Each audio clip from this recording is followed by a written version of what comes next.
¿Cómo están? Buenas tardes, una edición más de Sin Vueltas aquí a través de Unicanal. Un día realmente complicado si es que tenemos que analizar todo lo que ha ocurrido. Hay imágenes que son realmente terribles de Manitoba, en donde hoy llegaban los restos de Abraham Fer. Bueno, en una pericia que se realizó, un trabajo técnico y científico que se realizó, llegaron a la conclusión de que tienen certeza en un 90%. Hay un estudio, un pequeño margen que hace un estudio genético que ya también se realizó, pero que los resultados van a estar un poco más adelante, pero las evidencias son contundentes al entender de los especialistas, y se trataba de aquel hallazgo que hablábamos ayer en este mismo espacio. Efectivamente se trataba de la persona que se sospechaba. Uno de los secuestros hasta aquí más largos, junto al de Delio Morínigo. Este era el segundo más largo, tengo entendido, el segundo, el tercero más largo, que terminó probablemente hace mucho tiempo con la muerte. Y también más misterioso, este Toto. También uno de los más misteriosos. Sí, en el sentido que nunca hubo, aparentemente, ninguna prueba de vida ni nada, ¿verdad? Uno de los secuestros, mucho Mariana, silencio de parte de... genera también, igual que todos los secuestros, pero este en particular genera una reacción distinta en la gente, porque se habla de lo miserable de poder negociar o poder extorsionar en realidad a una familia cuando la víctima ya había muerto, ¿verdad? Sí, miserables desde todo punto de vista, en realidad, desde el inicio.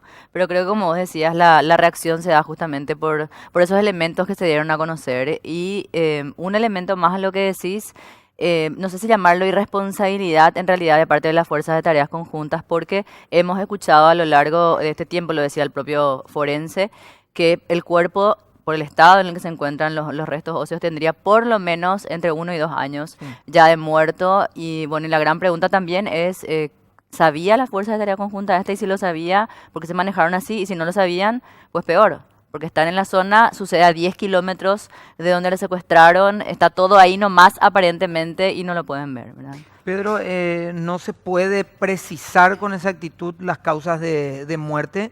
Se puede precisar de qué no murió, según mencionan los especialistas, ¿verdad? Sí, efectivamente, por el largo tiempo que ya lleva fallecido Abraham. Pero yo me quiero centralizar en algo, y después seguramente con los invitados vamos a conversar. El hecho que el EPP diga dónde está el cuerpo. Eso rompe, tengo entendido, creo que incluso sus propios protocolos. Ellos fueron formados por las FARC. Entonces era un calco de lo que hacían las FARC. ¿Qué significa esto? ¿Cuál es el mensaje? Mensaje de poder, No. Perdón. ¿Vos sabés que algunos dicen que es un mensaje de debilitamiento? Jamás las incluso. FARC indicaron dónde No, te digo yo en el enterraron caso a del sus- EPP. O sea, Claro. ¿sabes cuál es? Yo te digo, A ver. me van a corregir a lo mejor los invitados, A ver. ¿verdad? Que tienen mucho más carrocería que yo para esto. Pero para mí, el metamensaje, como dicen los que saben, dicen, es tanto el poder que tengo yo, Claro. que van a encontrar el cuerpo porque yo te estoy indicando. No porque tu trabajo es bueno. Claro. Algunos especialistas, ¿Entendés? es O una sea, buena tesis, no, claro. puede ser Solo eso que algunos también, sí. dicen, otros han dicho que en realidad es una señal de debilitamiento Claro, del por, EPP. por eso, Sí. por eso justamente No, ese- pero hay que ver los dos hay lados. coordinación. Y ayer, viste, que estábamos hablando justamente con el comisario Gamarra y recordó a Fujimori. Durante 20 años, Sendero Luminoso, la noche digamos, del 24 al 25, sabían que iban a reventar una torre y dejaban siempre gran parte de Lima y el país a oscuras. Y lo sabían y lo hacían. Eso sí era una demostración de poder. Lo hago todos los años durante Claro, 20 como años. un mensaje claro. Sí, Ahora, entiendo. esto habría que hacer una lectura. Y por no sé, eso, un poco más seguramente, profunda, yo lo hablo totalmente comunicacionalmente Claro. ahí. Claro. No, es que Capurro, hay no. distintos puntos de vista. Yo me podría llegar a sumar incluso, desconocía esa otra postura, pero me puedo llegar a sumar incluso a lo de Felipe diciendo, lo llevaron, Claro. lo mataron o se les murió, que eso se está definiendo hoy, y lo enterraron ahí ante las narices de todos, ¿verdad?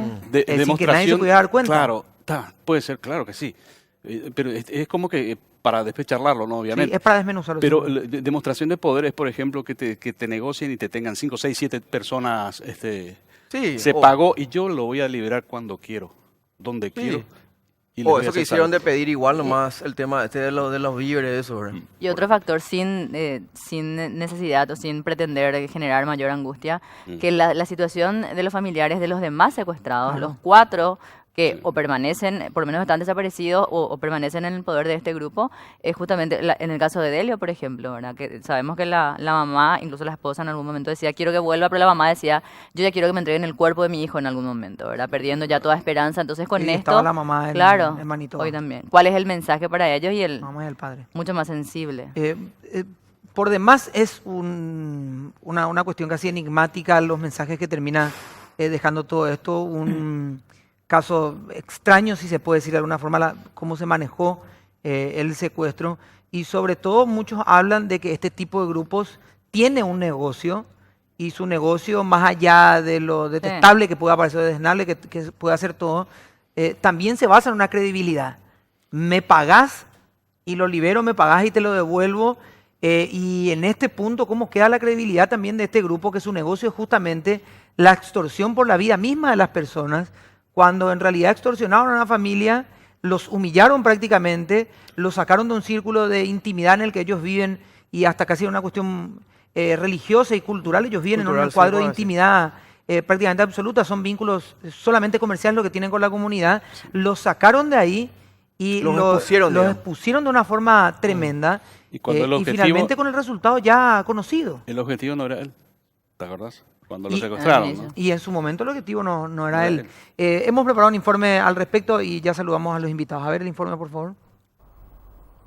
El 8 de agosto del año 2015, el colono menonita Abraham Fern era interrumpido de su arduo trabajo en la chácara para ser llevado a un lugar desde el cual nunca regresó, dejando a una familia sumida en el dolor e incertidumbre por más de 800 días. Los colonos menonitas se caracterizan por su disciplina y esfuerzo al momento de realizar labores diarias. Y en el arduo trabajo de cosechar maíz estaba Abraham Fern en la estancia Solhansik de Tacuatí, departamento de San Pedro, de entonces 36 años. Aquel 8 de agosto del año 2015 lo acompañaban sus hijos y otros peones. Abraham, un joven esposo y padre de 4 chicos, no esperaba que aquel fuera el último día que vería a sus hijos. Sorpresivamente, desconocidos se lo llevaron a la fuerza, y para causar aún más angustia, se llevaron también a 2 de sus hijos menores y a un ayudante, a quienes posteriormente liberaron, pero él nunca regresó. Así comenzaba el calvario para la familia de este joven hombre, pero frágil de salud, según describieron los suyos, que cada vez que rogaban al ejército del pueblo paraguayo por la vida de Fern, recordaban que el hombre tenía problemas cardíacos y temían por su estado de salud. Así, en medio de angustia, dolor y sin ninguna prueba de vida, pasaron los meses en que la acongojada familia entregó incluso sumas de dinero que fueron a parar a manos de grupos criminales que se hicieron pasar por el EPP. Unos $100,000 en efectivo. Esto le valió una advertencia del verdadero EPP, pero sin respuestas ni confirmación sobre Abraham. Hace poco tiempo, el 11 de diciembre, la familia Fern recordó un cumpleaños más del hombre, clamando con llantos por una prueba de vida, por su liberación. Queremos aprovechar de nuevo este momento a través de ustedes, los periodistas, hacer un comunicado, renovar nuestra esperanza de optimismo, y estamos expectantes siempre de alguna noticia de nuestro querido Abraham Fern. Hoy es el tercer cumpleaños que pasa fuera de su familia sin poder saber dónde ni cómo estaría de salud en este momento. Le pedimos a los secuestradores que tengan la fortaleza de hacernos llegar alguna noticia o información cierta del estado de salud de Abraham, de modo que nos haga levantar el ánimo y poder seguir en esta vida con la ayuda de Dios. Los hijos, esposa, hermanos y padres, a través de estas líneas, le queremos hacer llegar a Abraham nuestras felicitaciones en el día de su 38º cumpleaños, y a la vez hacerle sentir nuestro cariño y amor profundo que le tenemos y que le esperamos siempre. Pero la familia, a la par de esa esperanza, algo presentía, y eso penosamente se hizo realidad. El miércoles, confirmaron que existía un panfleto que daba indicaciones sobre restos óseos enterrados en una fosa hecha en el predio de la estancia San Eduardo, ubicada en la localidad de Tacuatí, departamento de San Pedro, llamativamente a unos 15 kilómetros del lugar de donde fue secuestrado. Sospechan que Abraham falleció de causas naturales, pocas horas después del plagio. Aparte de lo que veíamos de toda esta historia bastante extraña, de hecho la nota que le hacían, o por lo menos la conferencia que daba el padre, ya era cuando lastimosamente el hijo por lo menos llevaba un poco más de tiempo, un poco más de años. Entre 1 y 2, dice. Ya enterrado, ¿verdad? Y lo hace más terrible aún. Está con nosotros Carlos Capurro. Carlos, ¿cómo estás? Gracias por acompañarnos. Muy buenas noches, Toto. Buenas noches al panel. Si es que se puede utilizar la palabra ya buenas por formalismo noches, a esta altura, ¿verdad? Como un mero formalismo ante estos hechos que están sacudiendo a nuestra sociedad una vez más. Mucha gente trata de analizar lo que ocurrió. Después vamos a entrar un poco más en profundidad también de las variantes de este mismo caso en sí. Pero ¿por qué en este momento? La gente dice, pucha, cuando se está destapando uno de los mayores hechos de corrupción y tal vez de cómo se maneja la justicia, es la piedra salvadora que necesitaban todos, que se hable de otra cosa, ¿no? Sí, es muy común escuchar eso cada vez que lastimosamente tenemos noticias del EPP, pero la cuestión no es tan simple y no hay que caer tampoco en simplismo en este tema. Un movimiento insurgente como es el EPP opera en base a un manual y a una forma de actuar. Para ellos tienen, podríamos resumir, 3 objetivos principales. El primero de ellos es, por supuesto, la toma del poder político. El segundo es agrandar y mostrar la fuerza y el poder que tienen. ¿Para qué? Para de esa manera hacer más simpática, entre comillas, su causa a la población. Acordémonos que dentro de todo esto es una pelea por lograr ese apoyo popular a una causa. Y la tercera, ella es debilitar al gobierno, que obviamente es el rival de estos tipos de grupos insurgentes. Ahora, ¿por qué el momento? Bueno, un momento de crispación. Tenemos que entender que cualquier acción que realicen estos grupos son realizados con el objetivo de buscar la máxima repercusión posible. Es decir, que tenga el mayor impacto en la sociedad. ¿Y qué mejor momento para sacar esto? Y es un pensamiento estratégico esto, que para golpear al gobierno, que en un momento en el cual este está siendo golpeado, está en la mira y está constantemente en el ojo de la opinión pública. Entonces, lo que buscan al realizar este tipo de revelaciones o de actuaciones es más que nada amplificar su lenguaje y dejarle al gobierno con un velo de inutilidad, hablando mal y pronto. No, profundiza la crisis por supuesto. Entonces, se aprovecha el momento en el cual el gobierno está en el ojo de la tormenta por A, B o Z motivo, y en ese momento en la ecuación entra el factor EPP, que por supuesto roba toda la atención y acapara todo el escenario, digamos. De esa manera se amplifica su acción. Está con nosotros Héctor Cristaldo también. Héctor, ¿cómo estás? Gracias por estar con nosotros. Buenas noches a ustedes, a la audiencia, y estamos para compartir. Bueno, los gremios de producción también, digamos, han sido una de las tantas víctimas dentro de todo esto, y muchas veces en los sectores donde está la gran producción o ganadera o de la agricultura u otros segmentos han sido atacados, y de hecho los primeros secuestros fueron para hacerse de estos primeros fondos y directamente fueron a miembros de todos los gremios de producción. Y ustedes siempre han tenido una voz acerca de cada situación, de cada secuestro, de cada quema de maquinarias, de cada quema de establecimiento, de cada ataque directo a la producción. Pero aquí también hay un nuevo escenario para ustedes, que es el de una de las víctimas, y que es la muerte de una de las víctimas que estaba secuestrada. También es un nuevo escenario, digamos, para la opinión. Bueno, más que los gremios de la producción, la gente que es atacada es la gente laboriosa, la gente que trabaja calladamente, está construyendo y labrando el futuro del país y de su familia. La comunidad menonita es una comunidad pacifista de por sí, y se aprovechan de ese espíritu pacifista de esta gente. En los últimos 3 secuestros corresponde, o 4, 5 son de esa comunidad. Entonces, aquí lo que tenemos que dimensionar, creo que como dijo él, es la amenaza que tenemos como país. Gente que quiere llegar al poder político haciendo política utilizando la violencia como herramienta. Ese es el desafío y la amenaza que tenemos como país. ¿Y qué capacidad de respuesta dentro del marco constitucional tenemos como ciudadanía, como país? Y ahí la gran responsabilidad es del gobierno. Y cuando digo gobierno, hablo de los tres poderes. El Estado.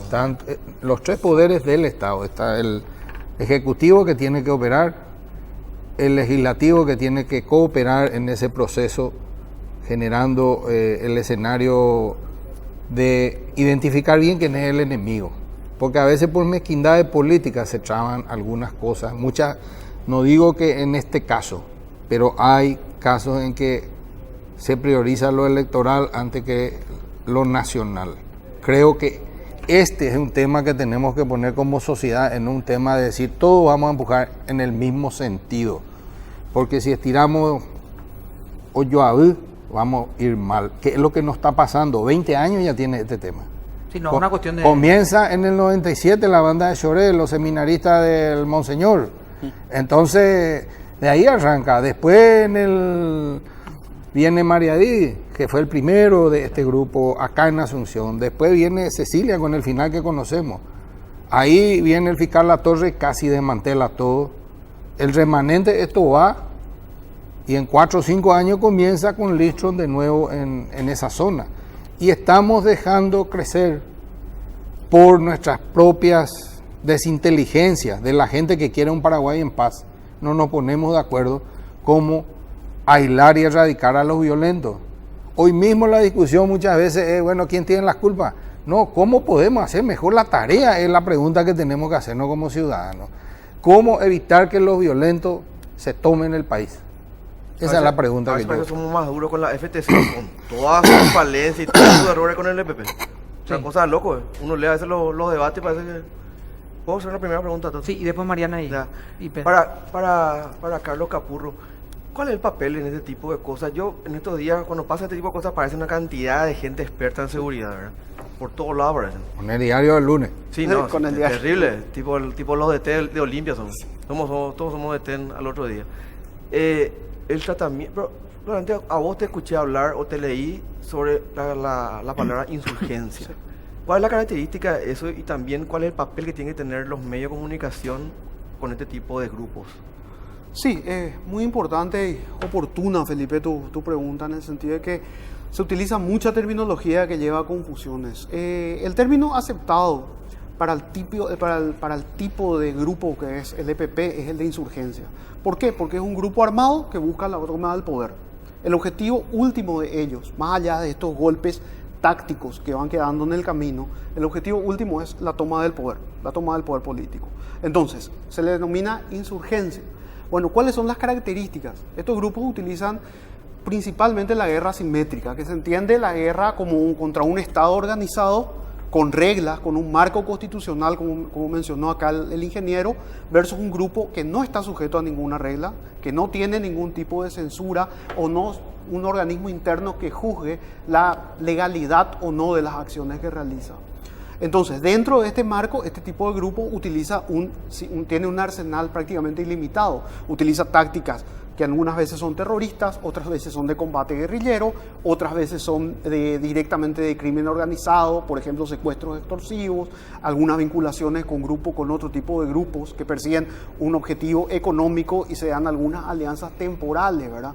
Que es lo que se conoce como convergencia, ¿verdad? Cuando entre estos grupos se produce una asociación para un objetivo con carteles narcos y eso. Claro, por ejemplo en eso, ¿verdad? Por ejemplo, en Colombia tenemos el caso de la FARC, que tenía tratos con los grupos de narcotráfico de ahí para realizar determinados trabajos, sobre todo de seguridad para ellos, atendiendo a su organización. Pero, mira, retomando un poco lo que me preguntaste, sí, es una insurgencia, porque reúne esas características y su objetivo último es la búsqueda del poder. ¿El papel de los medios en este tema? Bueno, el papel de los medios, creo que su deber principal es informar sobre todo con una ética. Y en ese sentido, rescato también otra cosa que mencionó el ingeniero, que es que esta es una guerra, planteémoslo, un enfrentamiento, un conflicto entre la sociedad paraguaya versus un grupo. Tenemos que formar un solo frente acá, porque de repente tenemos, utilizando calendarios electorales, según calendarios electorales, se evalúa o no el trabajo de los organismos de seguridad. Que por supuesto tiene muchas críticas y está súper bien que se señalen esas críticas. Pero recordemos un punto, estamos en este lado del bando y el enemigo a derrotar son ellos.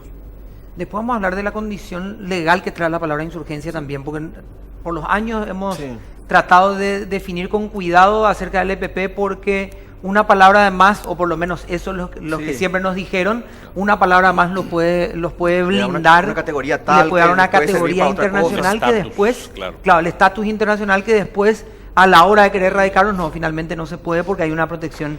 Al menos ese es el cuco que siempre nos metieron a la hora de hablar, por eso es que existe tantas denominaciones de un mismo grupo. Sí. Y siempre se abogó, siempre se impulsó autodenominado para no tratar de darle ese estatus que mencionaba Pedro. Vamos a hacer la pausa, después pregunta Mariana y Pedro justamente. Pausa y volvemos.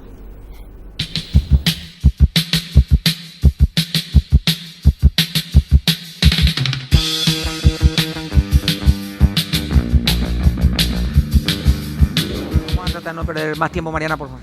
Superingeniero Cristaldo, bueno, creo que una de las cuestiones indiscutibles es siempre se habla de que esto sucede por la ausencia del Estado. ¿Qué es lo que hace falta? Es decir, ¿qué se está dando o cómo podemos llegar a eso? Porque definitivamente en estos 20 años presencia del Estado no hubo. Es decir, hay una presencia de fuerzas militares y fuerzas de seguridad, digamos, pero no hay atención de la salud, no se está trabajando justamente como siempre se busca con gente en extrema pobreza, y supuestamente es el caldo de cultivo, por lo menos eso es lo que dicen justamente varios, que promueve que ellos permanezcan ahí. No necesariamente las víctimas de los secuestros, pero sí la población que supuestamente, o por temor, o algunos incluso por un acompañamiento ideológico, les cubren, digamos. No sé si ausencia del Estado llamarle. Yo creo que hay mala gestión de nuestras instituciones en diversos campos. Pero yo creo que tenemos que tener un pacto social como ciudadanos en que no podemos tolerar la violencia como herramienta de posicionamiento político de nadie. Y esa permisividad, ese aichinyaranga, es lo que nos llevó a este escenario de relajar todo. A eso sumarle el ingrediente de la corrupción en los tomadores de decisión muchas veces, que degradaron la credibilidad de las instituciones y genera siempre suspicacia, y todo el mundo está queriendo ver qué hay por debajo de la mesa cuando aparece algo, qué hay detrás. Esa desconfianza que tenemos como sociedad es capitalizada muy bien por la gente que quiere atacar el sistema democrático y las instituciones democráticas que tenemos. Y nosotros mismos a veces, por un análisis muy simple, le hacemos el juego y colaboramos en eso. Y también por cierta indiferencia de no exigirle calidad de gestión a nuestras autoridades, ya sean electas o sean nombradas. Porque no pueden estar donde están, llegando con compromisos que hacen cuando hay elecciones y después aplicar la ley en Botadú y no ocuparse de los temas que la gente necesita. Y yo concuerdo, no es solo presencia de las fuerzas de la legalidad, pero sí se necesita esa presencia allá, porque la gente necesita a quién recurrir para poder tener tranquilidad, una respuesta que le dé tranquilidad para trabajar. Porque si no, vamos a ir al lejano oeste y vea con el revólver, y claro, eso no es un país organizado ni es un país democrático. Nosotros, en el marco de la Constitución y las leyes, tenemos que hacer que las instituciones hagan su tarea y la hagan bien. ¿Estamos con debilidades? Estamos con debilidades. Sentémonos a fortalecer esas instituciones para tener los resultados que esperamos, porque si nos quedamos a plaguearnos en el Facebook o en el WhatsApp nomás, y vamos a seguir, estamos haciendo lo mismo hace 20 años. Exacto. Tenemos que cambiar. Aporta, Carlos, después voy con Pedro. Sí, justamente sobre lo que dice el ingeniero, a mí me gustaría traer a colación de lo que estamos hablando un ejemplo de una campaña contra insurgencia que funcionó. No fue una campaña corta, fue muy larga, costó mucho, pero finalmente terminó funcionando. El elemento primordial en la insurgencia es el apoyo de la gente. O sea, una insurgencia sin el apoyo de la gente no funciona. Entonces, el ejemplo que me gustaría citar es la llamada emergencia malaya, que fue una rebelión que sucedió en Malasia, ni bien terminada la Segunda Guerra Mundial y se prolongó hasta los años 60. Hay un mariscal del ejército británico de nombre Gerald Templer, patentó una frase que para mí encierra mucho de cómo se termina derrotando a este tipo de grupo, que es ganar corazones y mentes. Una insurgencia no se gana solamente a tiro de fusil o metiendo tanques, que son necesarios y son importantes porque hay que resguardar la seguridad y son bienes muy importantes los que están en juego. Pero si eso no se acompaña de ganar a la población ahí a través de estructura, de acompañamiento, de facilitar la vida a las personas que quieren trabajar y producir, vamos a quedarnos en punto muerto siempre. ¿Por qué?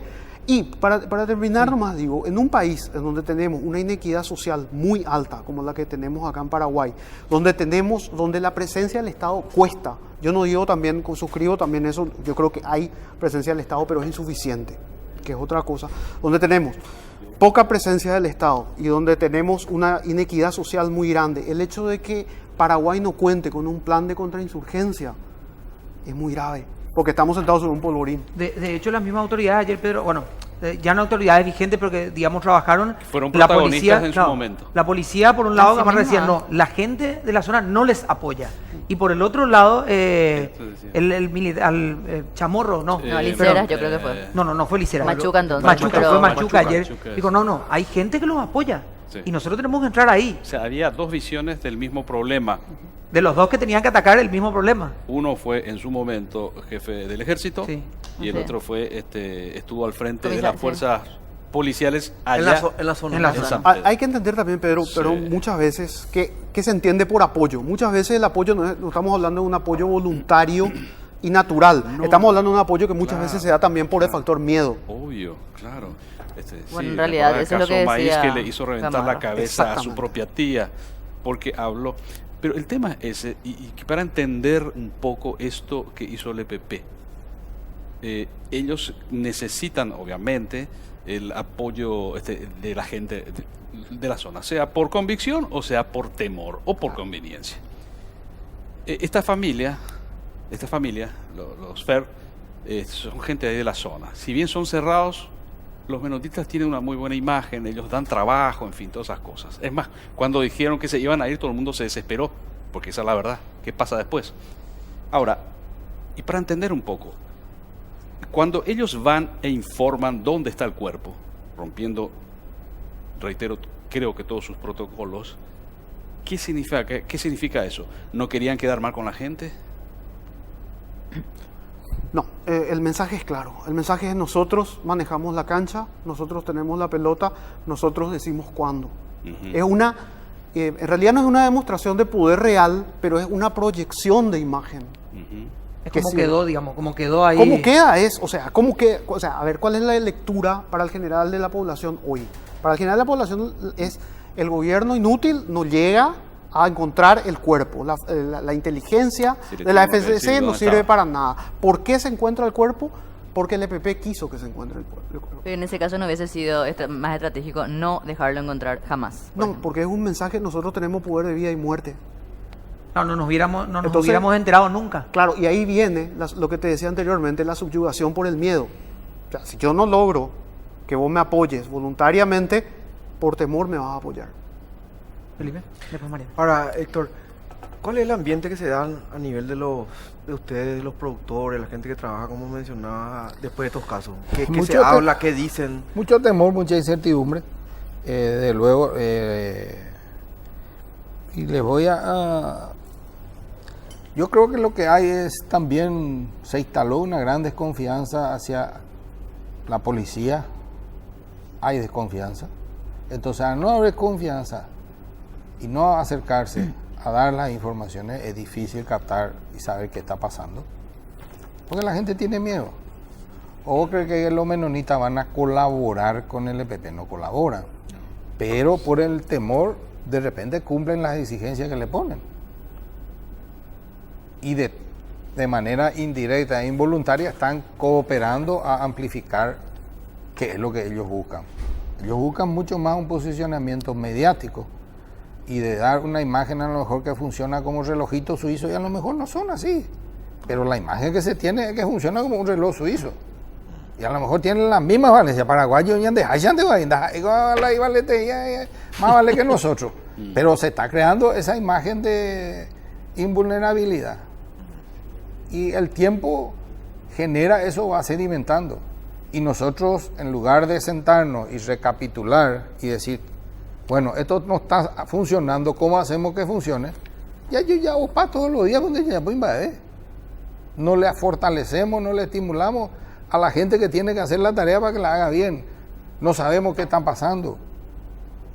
Solamente descalificamos y así nos vamos a construir. Es que las críticas son buenas si sirven para corregir errores, pero las críticas por las críticas, para no hacer nada, es dar vuelta en círculo. Pero es lo que hablábamos, Toto. Pero no nos ponemos tampoco de acuerdo. Bueno, asumiendo, evidentemente ninguno de nosotros está en una posición. Nosotros no somos los que resolvemos. Claro, pero asumiendo en nosotros, ¿verdad? Asumiendo en nosotros como bloque, como decían hace rato, ¿verdad?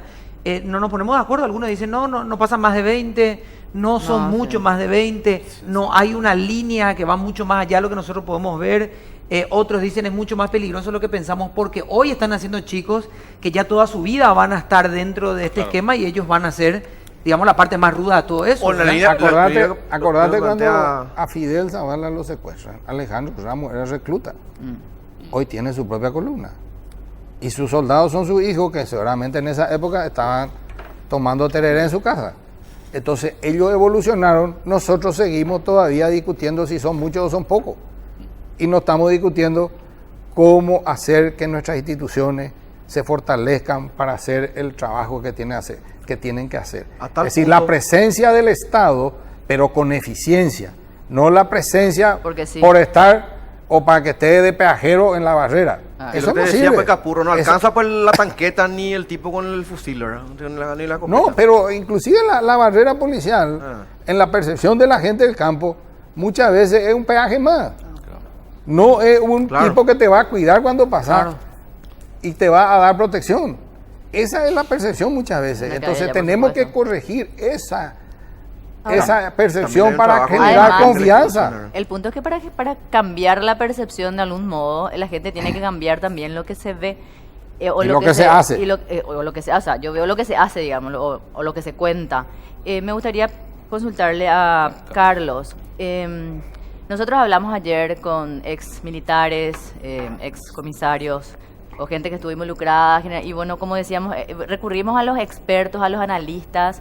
Imagino que vos tenés, digamos, estudios en la materia, imagino que quienes están ahí también, y parece que todos tienen alguna receta o tienen alguna lectura, quizás no se ponen de acuerdo, afuera no nos vamos seguramente a poner de acuerdo, pero los que están ahí al mando, ¿por qué no, si son tan pocos, si sería, digamos, no fácil, pero si podría determinarse que sea realmente insurgencia, ¿por qué no se logró hasta ahora un mayor resultado? Yo diría que el resultado en realidad es prácticamente nulo. O sea, lo único que tenemos es lo que ellos nos dan. Un muerto cuando ellos quieren, una liberación cuando a ellos se les paga, es decir, directamente marcan la agenda, le gusta a quien le guste. Entonces, ¿qué pasa con quienes están al frente, ya sea la FTC, del gobierno? ¿No los han tomado en serio?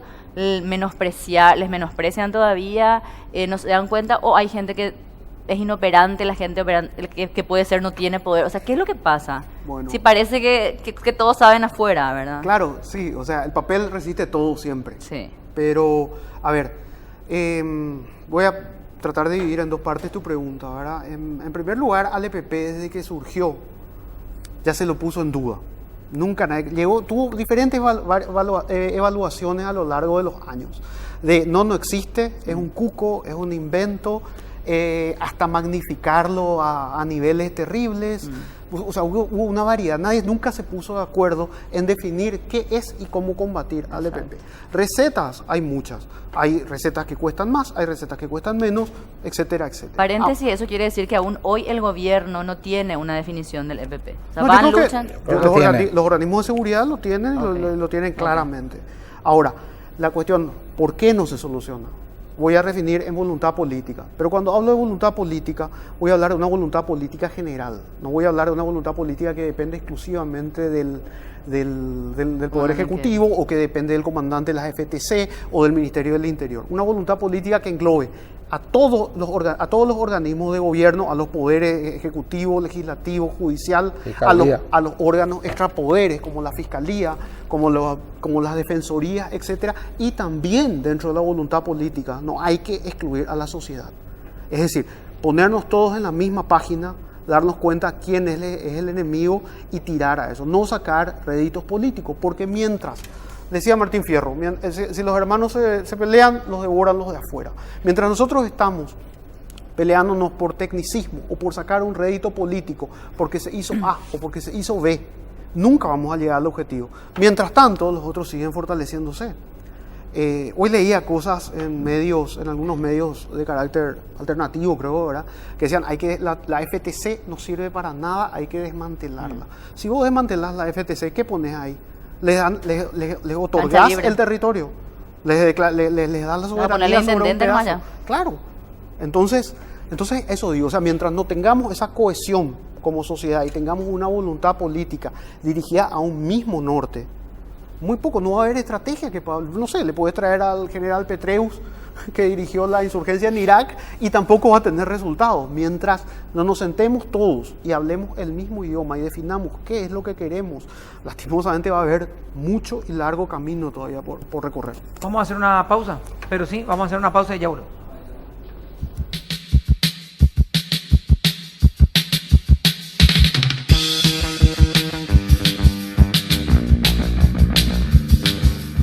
Bueno, estamos volviendo. Hay un montón de cosas para evaluar todavía, porque yo soy de los que sostiene que durante, por lo menos, cuando esto se comenzó a poner duro, fuerte por lo menos, estuvimos como un periodo de entre 5 y 8 años con el miedo de poder definir primero qué era. Sí, claro. Por lo mismo que decíamos antes del final del primer bloque, que no que si le decimos de tal forma tiene estatus internacional, no que si hacemos esto, lo otro. Por desconocimiento. Ese era el miedo de nosotros de poder definir de qué se trataba o qué era lo que estaba ocurriendo.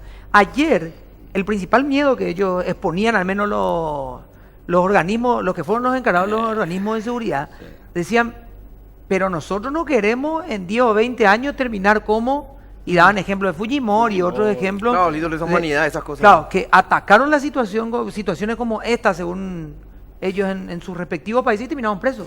Claro, lo que pasa es que esos ejemplos, mira, lo que pasa es que no son buenos ejemplos tampoco los de Fujimori, tampoco los de Videla, tampoco los de Pinochet, porque eso es terrorismo de Estado. Y en el terrorismo de Estado cae cualquiera. Y no puede ser, esa es una estrategia para pelear contra estos grupos. Acá el tema pasa por la inteligencia, me imagino. Pero en los 90, el afinado comandante Mario Agustín Saprissa envió un informe y él decía lo que estaba pasando. 20 y pico años después, en ese informe, más recuerdo que le habían dicho, che, vos sos estronista, le dijeron de todo. No le dieron pelota. 20 y tantos años después tenemos esto. Se sabía, no se actuó. Nunca se tuvo una política clara sobre eso. Y ahora, después de todo esto, no se sabe qué va a pasar o cómo va a seguir la historia. Mira, Pedro, esta insurgencia del EPP, claramente de orientación marxista-leninista por su propia declaración de principio, ¿verdad? Sí. Ellos siguen un manual, la Biblia dentro de lo que es la insurgencia de este tipo, la insurgencia de carácter político, es la famosa guerra popular de Mao. Y ellos tienen, Mao establece 3 estadios por los cuales debe pasar una insurgencia hasta tomar el poder. Brevemente, la defensa estratégica, que es el momento de formación, cuando el grupo se está formando, realiza ataques puntuales para llamar la atención, para atraer las cámaras sobre ellos y darse a conocer en la sociedad y de paso ganarse de a poco apoyos poblacionales, ¿verdad? La segunda etapa, que todavía nosotros no entramos, es la del equilibrio estratégico. Es cuando las insurgencias logran dominar un territorio determinado, que lo utilizan como base de operaciones y es una zona segura, una zona liberada para ellos. Ese es el objetivo que actualmente está buscando el EPP, que es llegar a ese segundo estadio. Y por último tenemos el tercer estadio, que ya es la guerra abierta, la ofensiva estratégica.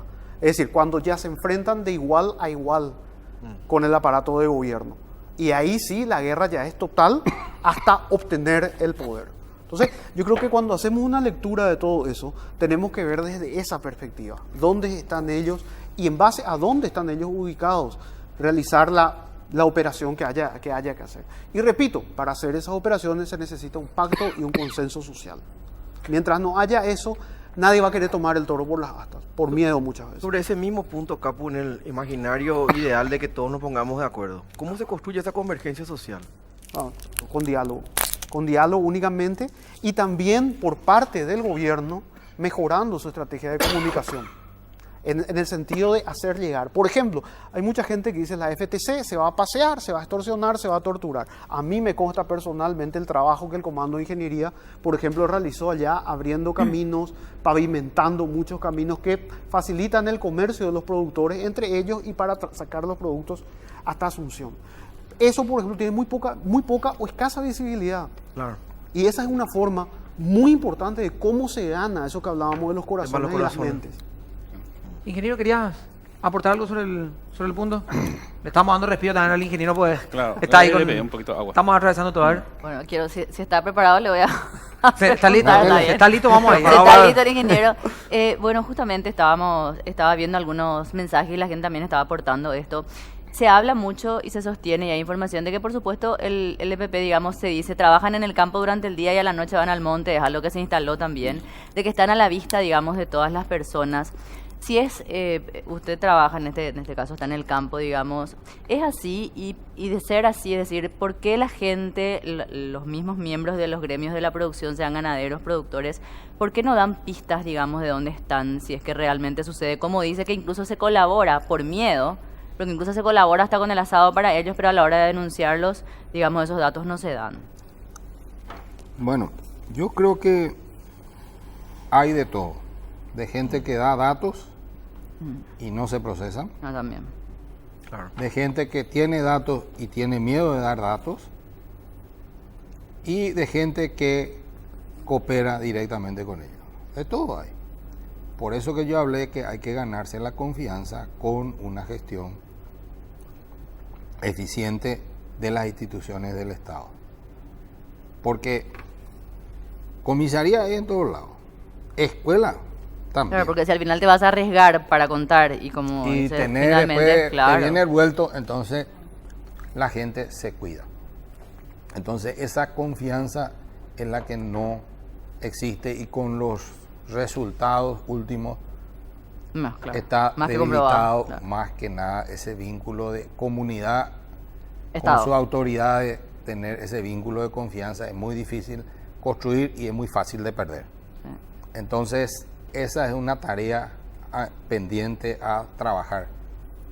Entonces ahí es donde la cuestión comunicacional que dice él, mensajes claros, mostrar cierta evolución en los procesos, porque son procesos, tienen 20 años. Claro. Hubo muchos logros, no es que no hubo nada.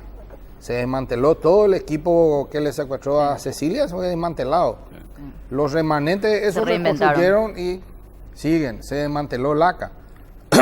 Entonces, pero no somos constantes y se cambia un ministro, se cambia un jefe de policía y se cambia todo. Entonces no hay continuidad en las tareas. No tenemos, por eso tenemos muchas cosas que corregir, pero ese vínculo de la comunidad con su autoridad hay que reconstruirlo. Claro.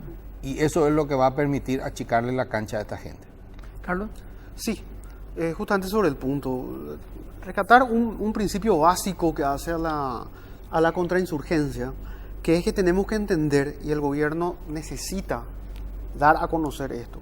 Cuando hablamos de una insurgencia, para un ejército guerrillero, no perder significa ganar. Sin embargo, para el gobierno, no ganar equivale a perder. O a no hacer nada. Exactamente, claro. Yo no gano, no quiere decir que yo haya perdido. Yo no me anoté un tanto, significa que estoy perdiendo. Sin embargo, para la guerrilla, mantenerse quieta, sin hacer nada, es un éxito. Entonces, resistencia. Esa es la dificultad con la que muchas veces. Y recordar también que estos tipos de grupos operan sin ningún tipo de reglas, sin ningún tipo de código, de ética. Sin embargo, las fuerzas constitucionales, tienen una maraña de leyes, de estatutos, de reglamentos, de cadena de mando, que muchas veces también dificulta. O sea, estamos hablando de un camión de 65 toneladas por un terraplenado versus una Ferrari en la autobahn alemana. Claro, lo que pasa es que acá lo que critican mucho es el tema de la inteligencia. Acá se creó una Secretaría de Inteligencia, pero no tiene rubros. Entonces uno dice, pero no tiene rubros porque por una cuestión de voluntad política o porque no les interesa. Entonces acá lo que se critica y mucho es la falta de inteligencia de los militares, porque hubo inteligencia policial, dio su resultado en su momento, pero bien como dijiste, Héctor, en determinado momento hubo un cambio y se desarticuló todo ese departamento de inteligencia de la policía que estaba allá en la zona. Así comenzó de cero cuando comenzó la FTC. O sea, en fin, ¿hacia dónde vamos? Claro, mira, subrayo, rescato, gracias por mencionarlo, lo relativo a la Secretaría de Inteligencia. Eso es una muestra clara. O sea, tenemos una ley que tendrá sus defectos, tendrá cosas por mejorar, pero que crea un organismo que puede servir para articular, porque ¿qué? Con esa ley lo que se tomó es el modelo americano de la comunidad de inteligencia, que empezó a funcionar ahí después de los acontecimientos del 9/11. Ahora, nosotros tenemos inteligencia militar por un lado, inteligencia policial por el otro, inteligencia del Ministerio del Interior, inteligencia de la Senat, que trabajan de forma descoordinada. O sea, tiene que haber un lugar en el cual toda esa información pueda procesarse. Claro. Ahora, cuando se va el encargado, lleva toda. Claro, y ahí entra, ingeniero, el factor político. Es decir, se cambia. Sí, hay un cada vez que se debate eso, lo primero que dicen es espionaje para todos. Claro. Bueno, pero ese es un discurso de quién. Claro, de varios sectores. Lo que pasó con el tema de los datos. Claro, de los datos de las telefonías, que hoy se está discutiendo también. Claro, pero hoy había sido que era bueno. Son los mismos totos que te dicen que cuando vos pedís más presupuesto para defensa o para el Ministerio del Interior, te dicen, no, debemos comprar remedio. No, pero entonces, ¿cómo le vamos a bajar a estos tipos que andan por su cabeza tranquilamente? ¿Cuántos libros podés comprar? Claro, te hacen ese cálculo perverso. Claro. Te ponen, vas a comprar balas en vez de comprar libros, en vez de comprar vacunas. Perversos son. Pero a mí, Felipe, me gusta utilizar una analogía que es similar a la administración de un hogar, de una casa. Obviamente, cuando administramos un hogar, destinamos un presupuesto para el supermercado, un presupuesto para la educación, un presupuesto para la salud. Claro. Y tratamos de optimizar y conseguir lo mejor para eso. Pero nadie, absolutamente nadie, escatima al comprar una cerradura de calidad, porque es lo que te permite dormir tranquilo. Claro. Entonces, mientras no revaloricemos lo que significa la seguridad y la defensa y cómo eso redunda en beneficio absolutamente de todos, el debate va a ser siempre estéril, porque va a haber una postura enfrentada a la otra. Por eso yo hablo de un diálogo. Esa construcción de consenso. Claro, que permita, listo, esto es fundamental, pero también esto es importante. Y poder llegar a un acuerdo y estirar todo en el mismo sentido. ¿Por qué Banco Central se le precauteló siempre? Por la estabilidad económica, por el manejo de la moneda, porque una maneja política la economía. de Estado, digamos. Bueno, ¿por qué no podemos hacer lo mismo con la seguridad? Es la pregunta. Y profesionalizar y jerarquizar. Tenemos la caja, pero no tenemos ¿Por qué el no tipo de podemos cuidar? hacer con las otras cosas, en la gestión, en educación, en todo la misma cosa? El problema es que la gente entra muchas veces, hay muy buena gente en la política, pero hay gente que entra a la política para servirse y se sirve de las instituciones a costa de la calidad de gestión. Eso nunca nos preguntamos, nunca debatimos. Y en desmedro de la ¿Cuánto gente? nos cuesta la política en calidad de gestión de las instituciones para que ellos hagan caja y hagan su campaña? Para su próxima elección. Y a costa de los funcionarios que están trabajando con un esfuerzo grande por sacar adelante esas instituciones y no pueden porque hay acelerador y freno de mano, entonces no te podés ir a ningún lado. Vamos a hacer una pausa porque ya me están mostrando el cronómetro ahí hacia el lado izquierdo, me están mirando cada rato la hora, eso ya es como queriendo apurar el segundero. Vamos a la pausa y volvemos.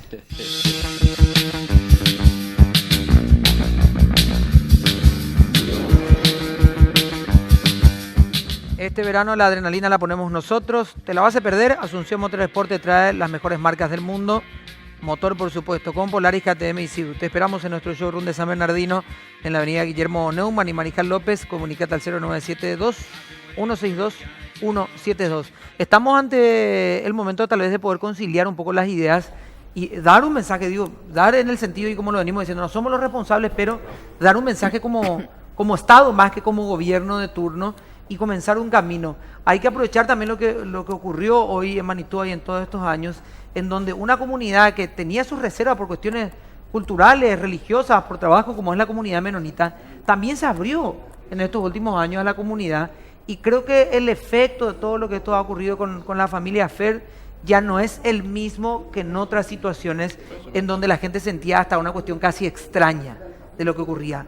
Era secuestrado un colono y la gente como que tenía sus reservas y no sentía en la piel. Claro. Hoy, por lo que se pudo ver, era toda una comunidad, tanto colonos menonitas como brasileros que estaban en la zona, como La gente de Santa Rosa. como la gente de Santa Rosa que fue ahí, hay gente de Concepción que fue hasta el Justamente por lugar. eso le preguntaba a Carlos eso de decir dónde está el cuerpo. Por el mensaje. Como decir, che, mira, qué inhumanos ustedes, encima que lo mataron hace 2 años y le están haciendo sufrir a esta gente. Y era la reacción. Claro, No sé, es- Pero yo creo que ese acompañamiento pregunto, ya por se ahí dio es algo antes muy- también. En caso de Linkson también. Esa Claro, es comenzó a dar con el tiempo. interpretación. Pues lo que hay que entender, o sea, ellos juegan mucho con el mensaje del miedo también. Nosotros interpretamos de esa manera como la estás interpretando vos, pero de hecho yo comparto esa interpretación contigo. Pero hay que ver in situ cuál es la reacción Claro, de la población. Es esa, otra, es es otra. el miedo, es mostrar, acá mandamos, acá conmigo nadie juega. Gracias, Carlos, por estar con nosotros hoy. No, por favor, gracias Toto, gracias al panel. Y la verdad, un último mensaje es simplemente tratar de estirar todos en la misma dirección, tener el mismo norte, es la única forma de derrotar a una amenaza que cada vez está más cercana. Ingeniero, gracias por acompañarnos. Gracias a ustedes. Es complicado hablar de este tema y sobre todo cuando estamos hablando dentro del dolor de una familia, de toda una comunidad. Yo creo que a partir de ahora sí tenemos que seguir hablando del tema, pero hay que hacer con las medidas de respeto necesarias también, sobre todo con la familia, con el tema y tratarlo, debatirlo, hay que hablarlo. Yo sé que muchas veces hay discusiones de que si este tipo de programas que se hacen hoy es finalmente publicidad o no para un grupo de insurgentes, si es publicidad o no para lo que ellos están buscando, sencillamente, pero creo que también tenemos que empezar a construir juntos un concepto de qué es lo que tenemos que hacer y sobre todo saber en qué lado De alguna estamos, manera en qué también lado en estamos. otro aporte también, ¿verdad? Claro, es el aporte que podemos hacer sin Así mismo. lejos de la morbosidad de poder hablar de una Claro. situación Totalmente. como esta, tratamos de hacerlo con la mayor responsabilidad posible. Nació en México, Abraham Fer vivió en nuestro país probablemente, igual que muchas personas de su comunidad, pero como muchos países del mundo, está construido por personas que vienen, echan raíces en este país y lo trabajan sobre todo. Así que aquella discusión que hasta en su momento fue como en detrimento de estas colonias de, son menonitas, no son paraguayos, no, somos todos paraguayos los que estamos trabajando en este sector. Los enemigos no somos nosotros, entre nosotros, sino aquellos que destruyen la paz de este país. Nos vamos a encontrar el lunes. El lunes. Ya, Pedro, vos no Sí. estás. No. Ya, El lunes no está, así que bien. felices vacaciones y que disfrutes Felices ese pantalón vacaciones. mostaza de esos zapatos, ¿sí? Nos vamos a encontrar el lunes, chao.